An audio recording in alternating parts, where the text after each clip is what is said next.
Hi, everyone. Welcome to SBR Sports Picks. His name is Jim the Bag. My name is Peter Loshak. This is a live show we do every morning, 10:30 Eastern Time, where we give our official picks. Overall, it's been a very successful show since Jim the Bag has been sitting next to me. Yesterday was a mixed bag. It was a slightly unprofitable day, I believe, for both of us, but not a disaster. These things will happen. Can't have too many of them. I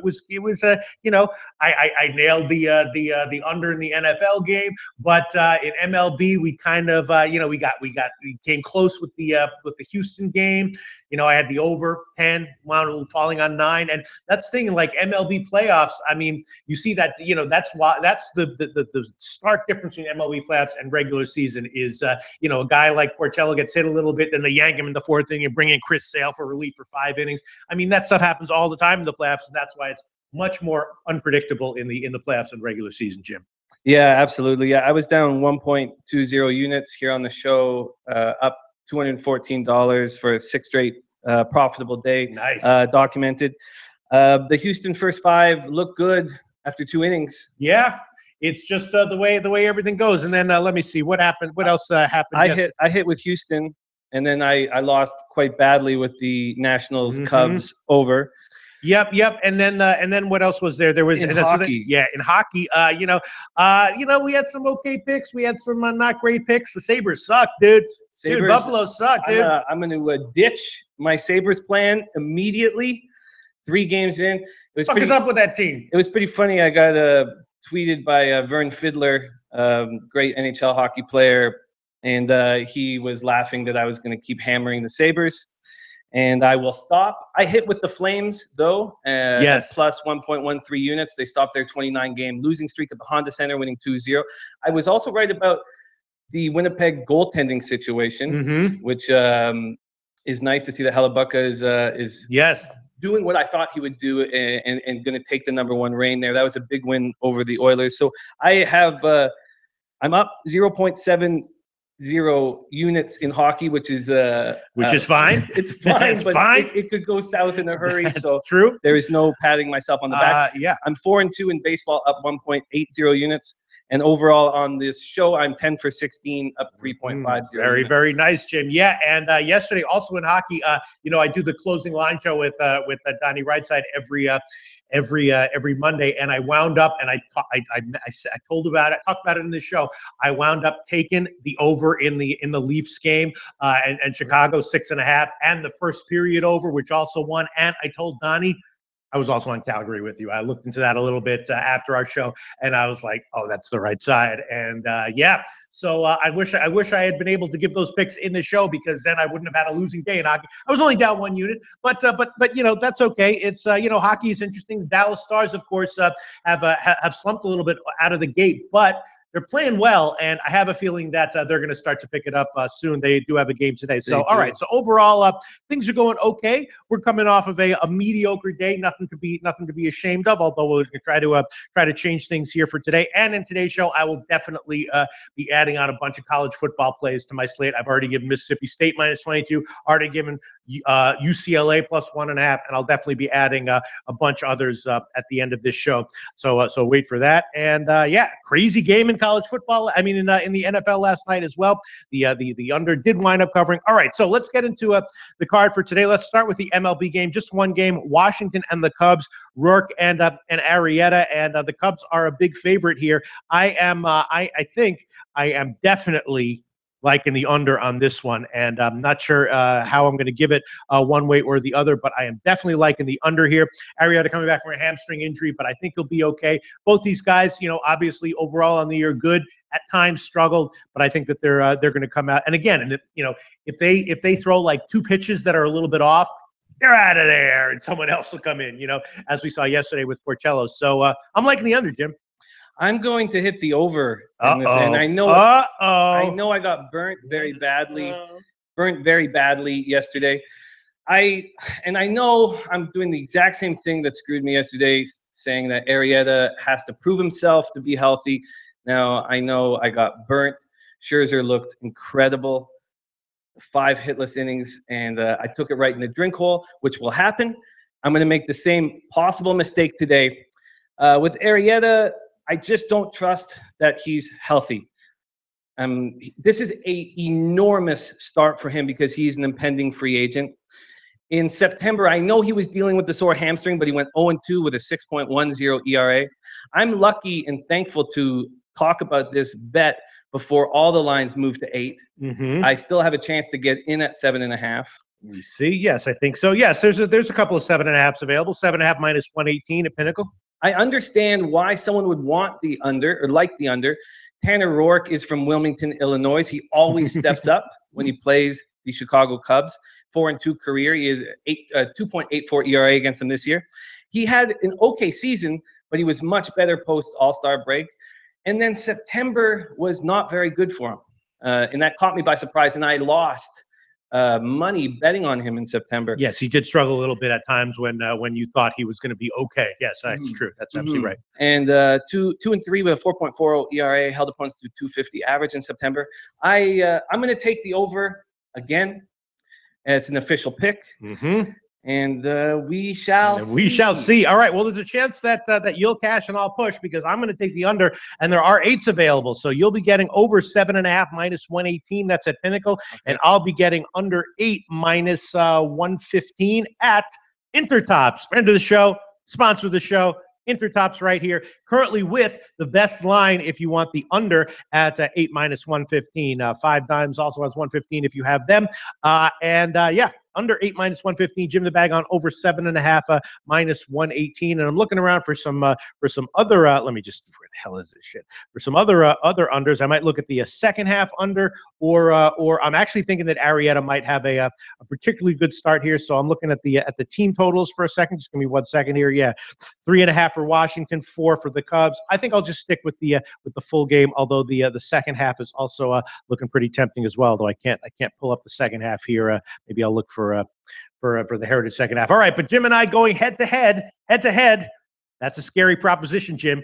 Jim, long term in MLB totals, I'm not a lot, but I'm about 54% in MLB totals long term. I would be much more confident if I was riding with you. I would much rather have heard that you wanted the over as well. All right. I think the Arrieta steps up in big games. This is an enormous game for his financial future. Yes. So we'll see. Jim's on over 7.5 minus 118. I'm on under 8 minus 115. Now let's move on to NHL. There's definitely some interesting stuff in NHL. Again, 7 games. There are 5 that had overnight lines, 2 that did not. So I have absolutely nothing to say about the 2 that did not have overnight lines. Although yesterday, I friggin' wish I had, because I would have been on Calgary with you. I was, and a lot of people can say that they were on this and they were on that. But I said this in the Donnie Rightside show. You can go watch it. I was like, Donnie, I'm on the over in the Toronto game, first period 1.5, and full game 6.5, and I was like, Calgary's the right side. So let's look at the first one that's interesting to me, Ottawa at Vancouver, right? I'm thinking that I'm not quite understanding. Ottawa obviously has some injuries, right? They're bringing up some youngsters to take the place of those guys. Sometimes those youngsters can come up and be lights out, but I'm just not quite sure why Vancouver isn't being given more respect here on the line. Feels like they should be at least a little bit of a favorite. Am I wrong here, Jim? You're right. Okay. And the reason why they are not given the respect is because they have all the pundits believe that the Canucks will be the worst team in the NHL this year, or the second worst team in the NHL. I see it a little differently, and I agree with you that we have value here. Now, I need to be so cautious because I'm from Vancouver. The Canucks are my team, and I have to really watch how I gamble with them. I think this is an excellent spot for the Canucks. Oduya and Carlson are hurt. They're the top 2 D-men on the Senators. And our team, this Canucks team, only will win if the Sedins are third-line players. We need Sutter to be a monster. We need Horvat to be a first-line centerman. And Sutter plays such a tough game. He has injury problems all year long. I am absolutely with you. I think there's a lot of value on the Canucks at home. They have hope at the start of the season, and I am making the Vancouver Canucks an official pick. Really? Okay. Yeah. I mean, I'm just not exactly. Yeah, I guess that would answer the question why there's such a where they're not getting respect here is the general media opinion of them is down, which might be accurate long term, but in this spot, so you're going to make this official on the money line? This will be an official money line pick. All right. Me. I'm 5-9. I'm hanging in the black by a thread. Yes. And I'm nervous about keeping it rolling, and I'm nervous about my home squad taking up the slack for me. Well, minus 105 is the best line that we can give you right now, which is a very nice line there. I'll think about that one. I'm probably going to go on that one as well. What's your take on Vancouver offensively? Do you think they're the kind of team that's going to be able to cover puck lines like this, or do you think we're going to see a lot of one-goal wins from them? I think we're going to see a lot of one-goal wins from them. The Sedins are going to be 40 to 50-point scores. And then the big issue in Vancouver is that we're still giving them first-line power play time. And it might be the spot to let Horvat and Sutter be out there in those situations. I think they're going to struggle offensively all year long. Horvat is a good centerman. He wins faceoffs and he's a tough guy, but I don't think he'll ever be an 80-point scorer. There is nobody on this team. I predict that nobody on this team scores 60 points this year in the NHL. That's not a very nice prediction for betting purposes, but yes, look. I think I'm agreeing with you. Feels to me like they should be at least a little bit of a favorite here. Power play scoring has been a huge negative for the Canucks for a long time, but in the young season, it looks like maybe they'll make an improvement in that area. So, all right, Jim's on it officially. I'm probably going to be on that officially as well. I just have to let it digest a little bit. Another game that's interesting is let's see it. Where the hell is it? The Predators, right? They are winless so far this year. Now they come home against Philly, and Philly, of course, a young team that has picked it up. I actually cashed with them in their first game of the year as a road underdog. Now, Nashville obviously was a pretty solid favorite to start in the minus 150s. Philly's taking some money, which I can understand. Now they're down into the minus 130s. Feels to me, though, like this is a good spot to take Nashville. The question is just, is there something wrong with it? I mean, maybe, you see this a lot. Teams that have a shortened offseason and then lose some players to free agency, come back, and after a great year are way worse than what they were the year before. Maybe that's the case with Nashville. Long term, I don't know, but feels like it's a nice spot for them. Feels like Pekka Rinne is going to have a good game, and feels like Nashville's going to get the win. Is minus 133 too high of a price to pay for them? I don't think so. What do you think, Jim? It's tough. Yes. It's very tough spot. Rinne did not look good in the opener, allowing 4 goals, but I agree with you. He should bounce back. He is a good goalie. Philly has looked really good this year. They are rolling 4 lines. And as you guys know, I am not a Steve Mason fan. I think Brian Elliott is an upgrade, maybe a small upgrade, but I do believe he's an upgrade. He's 2-0 in this young season. He was not in goal when they lost. This is a big spot for the Preds. 0-2 to start the season, being outscored 8-3 home opener. They were shut out by a Penguins team who had allowed 15 goals in 2 games. The jury is out. They're going to be a good team this year. But for how long will it take them? I agree with you exactly. The short off season, I did not like the moves they made. I'm going to lay off this game. The jury is out on these Preds. I'm sure by the end of the year they'll be playing well. Philadelphia looks good right now, and it's a tough spot. What about the Preds team total over? So in case Philadelphia rolls 4 lines and Rinne has another bad game and they lose, but the Preds manage to score 3 goals, you still win. What do you think about that one? You think their offense is questionable right now? Their first line is, I expect them to be awesome. Absolutely awesome. I've always been a Ryan Johansson fan. Arvidsson looks like the real deal. I'm shocked that they've scored 3 goals in 2 games. The breakout has to be coming.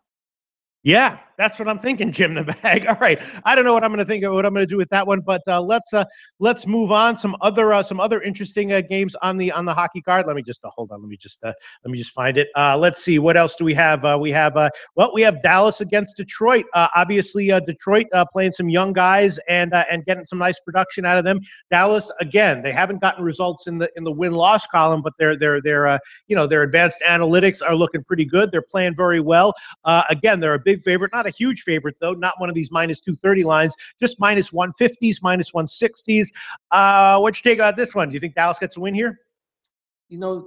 Ken Hitchcock, second tour of duty with the Stars, he claims, quote unquote, he claims that this was the start they were hoping for based on analytics. Something that Hitchcock has not been around for most of his NHL life. That was a strange quote. They've not looked very good, and I've been so impressed with the Wings. Now, the Stars, that opening my biggest loss so far in the NHL season was taking them to defeat Vegas.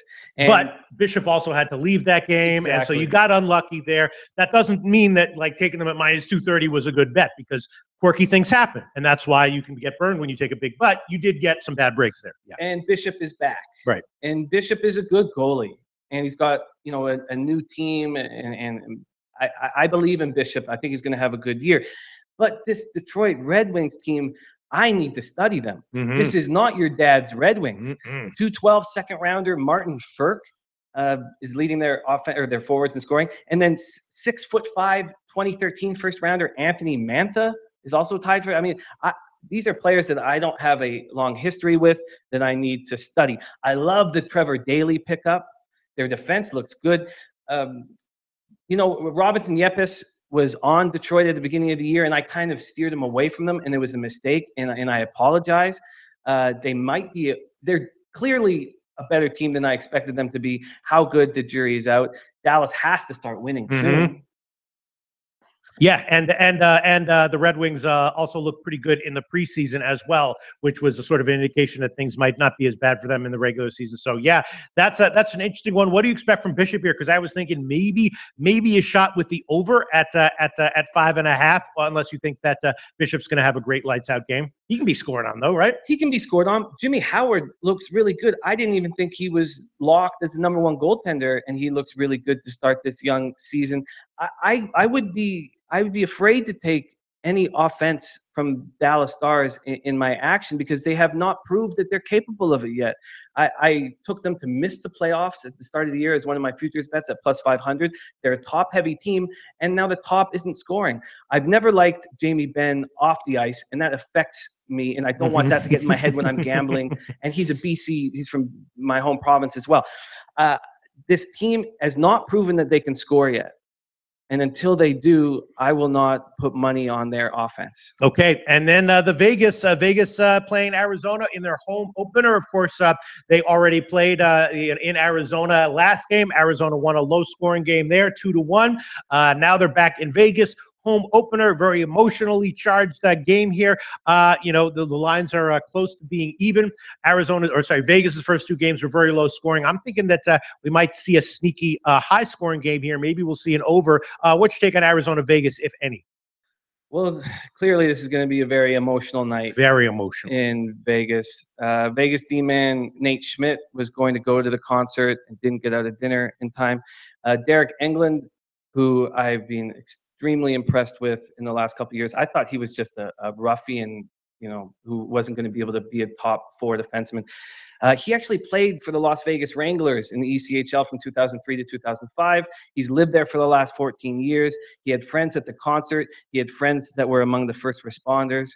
This is going to be such an emotionally charged night. Sports brings people together, and I believe that the Vegas hockey team will play at the top of at the peak performance. I think they will play so well. They will hit harder. They will skate faster. And I'm taking Vegas to win. Yeah, and maybe Arizona's going to be like, all right, we already beat these guys on our home ice. This is their home opener. Very emotional game. What, are we going to go in here and like beat them on their home ice in their first game? Arizona might subconsciously just hand the game to Vegas anyway. That's such an interesting take. And I mean, that's how, you know, when we're handicapping, we have to approach all factors, even the factors that might make us a little bit uncomfortable. And, you know, that's just how things might go. You know what I mean? It's such an interesting take. And I didn't think of it from Arizona's side. I'm going to make Vegas an official pick on the money line.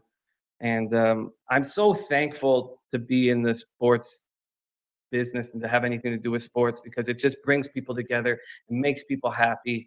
And I'm so thankful that Vegas has a home opener, put smiles on people's faces, and for the city to feel good. As opposed to religion, which makes people hate each other and slaughter each other en masse, right? Sports, much better than religion. You know what I mean? People say that, you know, religion is the opium of mass, or the sports. Well, yeah, you're right. Sports brings people together. No one kills each other. Well, once in a while you hear a story about a guy who like shoots his wife because his team lost, but that's like once a decade. There are stories like that, Jim. Yeah, there are some trampling at soccer stadiums. Yes, right. But other than that, but in general, right, compared to religion, it's no contest in terms of the slaughter and destruction that has been brought upon humanity. All right, what is my best line? For Vegas, minus 109. No, minus 108. Minus 108. Bet online and sportsbetting.ag. And again, I'm thinking about going on this with you. Again, though, it's when you're betting puck lines or money lines, you're looking into volatility. Vegas has played very low scoring games so far. Do they have an offense that can break out and be reliably be relied on to get a 2-goal win? Or I don't think so. You don't think so? No, I think all their games will be really close, and I think that truly we could take advantage of a few wins early in the season, and then we should start fading them very often. They're not, their roster is not capable of continued success. But here, this is such an emotionally charged night. I mean, I don't think any team could stand in the way of them this evening. Right. All right. You know what I'm going to do? I'm going to be a little bit risky here. I'm going to take both Vancouver and Vegas, but I am going to take them on the -1 lines, not the -1.5, but I am going to take them on the -1 lines. We'll see how it turns out. You can easily get burned. I took what was it, Tampa Bay last night. I like the team total over which cashed. I like them on the -1, so I got to push. I didn't get but I'll take it here anyway. I'll just see, because if one of them does cash, then you get 2 units. For Vancouver, the money line part of that one is -105, and the puck line part of that is +281. And for Vegas, the money line part of that is -108, and the puck line part of that is +264. +264. All right, and that is at Pinnacle. Yeah, I'm kind of liking the I like the Vancouver puck line a little bit more than the Vegas puck line. I agree with you, but we'll see. It's uncertain how this is all gonna shake out. And then we also have Columbus against Carolina. Of course, Columbus, a team that we know has some great talent when they're on, but they did lose their last game, so they can collapse. And then the Canes, Carolina has some bright future there. Some really exciting, interesting young players. Bobrovsky is I believe supposed to be in goal for Columbus. I might be leaning over here, even though he's obviously a phenomenal goalie. You have anything to say about this one? An interesting matchup. It's a very interesting matchup, and I've been leaning in Carolina's direction all last night and this morning. And after we talk it out, I will make a decision on whether I will put my money down on them. The Jackets looked really good, defeating the Isles 5-0, and then looked really bad on the road, losing 5-1. Tortorella was concerned that the Jackets weren't physical enough. I don't know why you trade Saad for Panarin when you know you need to be physical in the Metropolitan Division. The Canes are a team with a lot of young talent, and I wish they played in a better market where people cared. They are a very exciting young team with a really exciting young defense. I want to take the Canes in this game, and I was a little concerned about the odds. Yes.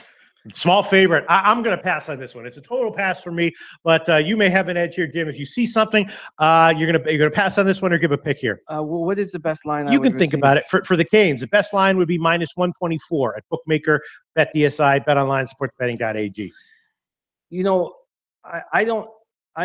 They beat the Wild 5-4 in their home opener. They're fresh. I mean, they've only played one game. They should be ready to go. This should be a good spot for them. Columbus did not look good on the road already this year. I'm going to take Carolina at -124. All right, -124 at a bunch of places. Bookmaker, BetDSI, BetOnline, SportsBetting.ag. That's even better than what 5 Dimes has. So nice line there. All right, and then the 2 games that didn't have lines, overnight lines, which I didn't look at all. St. Louis and the Rangers, Chicago and Montreal. You have anything to say about either of those, Jim? Yeah, I got both games. I'm not going to make an official pick on either of those games, but I looked at both games. I loved what Lundqvist has done in the early part of the season. He allows 5 goals in the first period versus the Leafs, and the guy's got a lot of heart and comes back with a giant bounce-back game, shutting out the Habs 2-0. When we did our first last Wednesday, I said, is Mike Zibanejad a #1 centerman? And 4 goals in 3 games, the guy looks really good. But the Rangers don't look very good as a team. I don't know why they traded Stepan. Blues are 3-0 after completing a second-half comeback, beating the Isles in Brooklyn last night, 3-2 shootout. they had 2-goal leads versus both the Islanders and the Penguins, and so they've conceded now 6 goals. Sorry, I said that wrong. They didn't come back. They were up 2-0 over that. So they've allowed 6 goals in the third period, and that's uncomforting. It's going to be an interesting game because Jake Allen is not starting. The 31-year-old Carter Hutton gets a start for the Blues, and he's got a great story, undrafted late bloomer, and he's earned every right to be in the NHL. He's not a backup that would be an automatic fade like some of them are. He's 46, 32, and 14 is a .910 save percentage.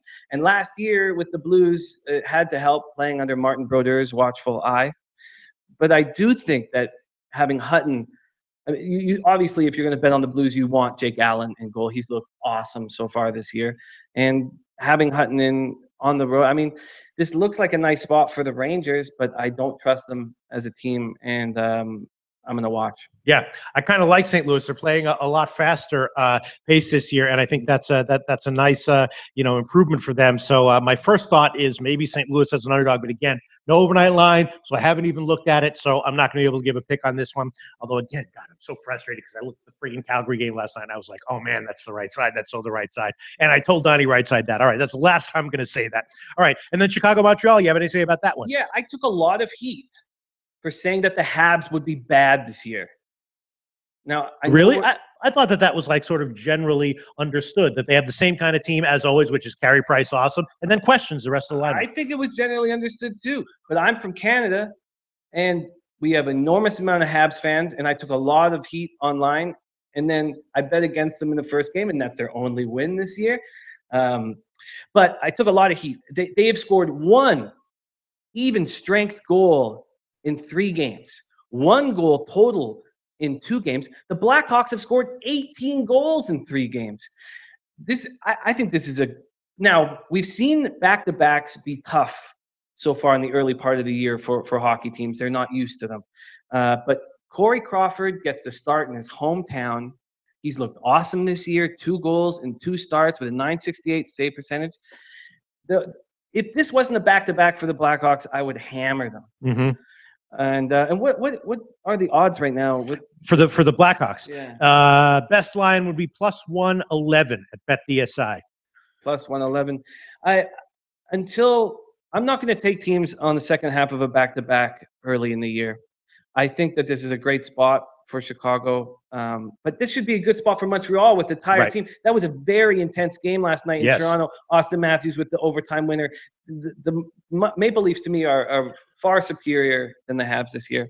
All right. I'm going to lay off it. Okay, so let's sum up. So your picks I have here: Carolina money line, Vancouver money line, and Vegas money line. And I'm on Vancouver -1 and Vegas -1. Is there anything that I'm missing here? From you have just 3 picks, right? No, I have the over 7.5 on the Nationals. Cubs. Right. No, but then in baseball, we're going head to head. Yeah. All right, and then just very quickly, I'm thinking about just leans that I have. I'm thinking about the over in Detroit Dallas. I feel like Detroit will score a few, and Dallas should come into their own, and some of those shots on goals should go in. I know Jimmy Howard has been playing well.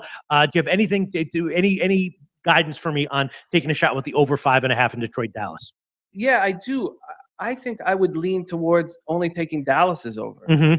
Right, except there's 3.5 on the team total over, which is a little bit at dog money, but it's a little bit steep there. No, it's a 3.5 plus 137. That's too difficult. You don't trust Detroit to come in and throw on a couple? I don't, and the reason why I'm saying that is Hitchcock is a defensive-minded coach. Right. Yes. He drives his forwards, offensive-minded forwards, absolutely crazy. So far in the early part of the year, they haven't been scoring, but they haven't been allowing many goals.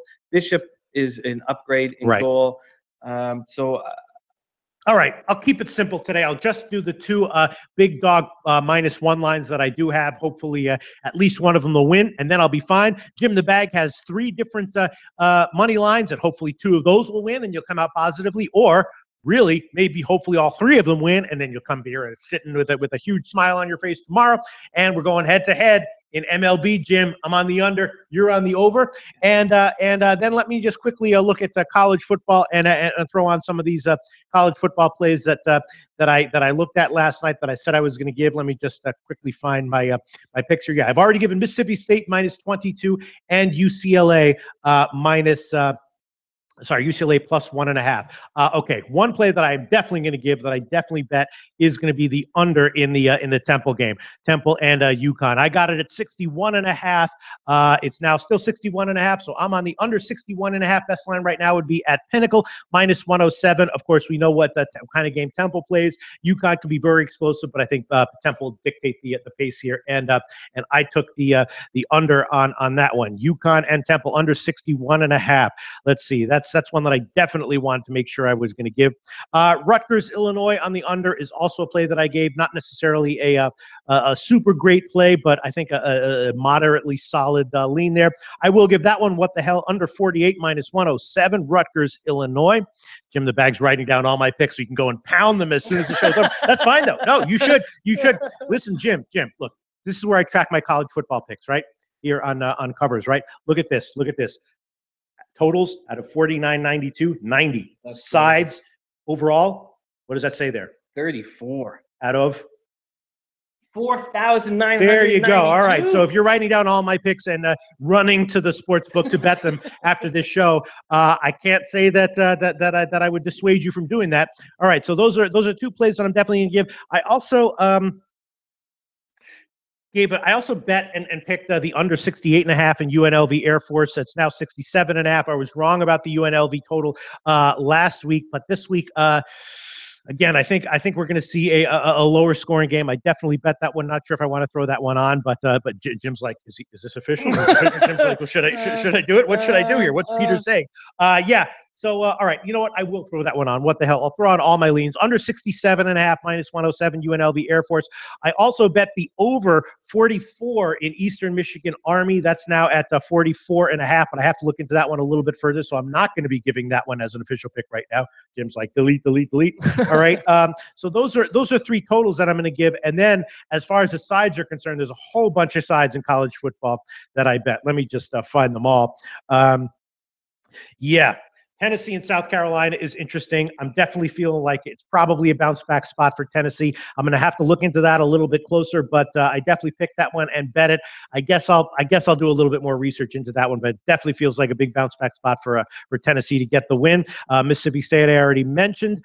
Let's see, what else do I have here? Army. I'm thinking that Army at -5 might be a good bet. Now that's up to 5.5 or 6. I'll have to think about if I want to give that one as well, but that's definitely one that I bet. Let me just find the others that I was definitely liking. Let me just quickly find them. Where the hell are they? God, I can't even remember. What the hell did I pick? There's so many games, I can't remember what the hell I picked. Oh yeah, that's right. Ole Miss -3 against Vanderbilt. That one I will give. Ole Miss -3. I bet that one. Let me see what the line is. Where the hell is it right now?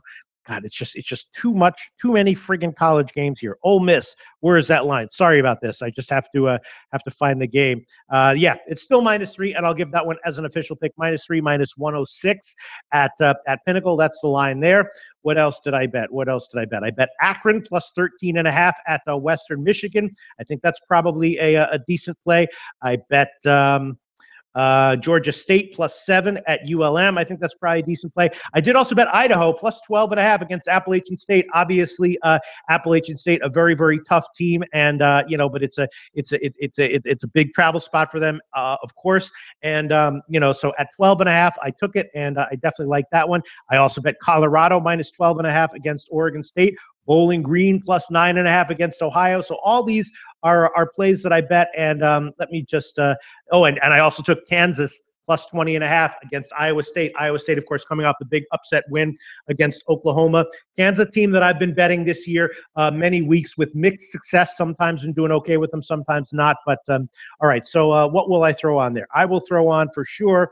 I'll throw on Bowling Green and Akron as well for now, and I'll just keep it at that. Let me just quote the lines. Bowling Green and Akron. Akron is now gotten bet up, which is okay. I will take Akron at +14.5, -108 at sportsbetting.ag, and Bowling Green is 9.5, -106 at Pinnacle. All right, so to sum up, the picks that I'm adding onto my overall record: Rutgers, Illinois under, UConn, Temple under, Mississippi State I already gave, Tennessee I'm going to think about, Army I'm leaning, Army over I'm leaning, but I'm going to think about those. Kansas I'm leaning, I'm going to think about those. UNLV Air Force under, Ole Miss -3, Akron plus 13.5, Bowling Green plus 9.5, Colorado minus the points I'm thinking about, Idaho plus the points I'm thinking about, Georgia State plus the points I'm thinking about. All those I bet, by the way. I'm going to think about whether I want to give them officially and recommend that people tail them. And UCLA plus 1.5, I already made the pick on that one. So I'm adding 6 college football plays today. That brings my total on the week to 8, and I'll probably have a lot more tomorrow and Thursday and Friday, and of course a few more on Saturday with the morning show that I do with Big Man. I'm deep into college football, Jim the Bag. Beautiful. Deep into it. Respect. Yes, absolutely. I'm like a junkie on the street who's deep into the lifestyle. Who's like, yeah, man, junkie, all the drugs, all the dealers, everything. That's why I am with college football, and I'm doing very well this year so far with it. So that, I guess, wraps up the show. Jim, you have any final words you would like to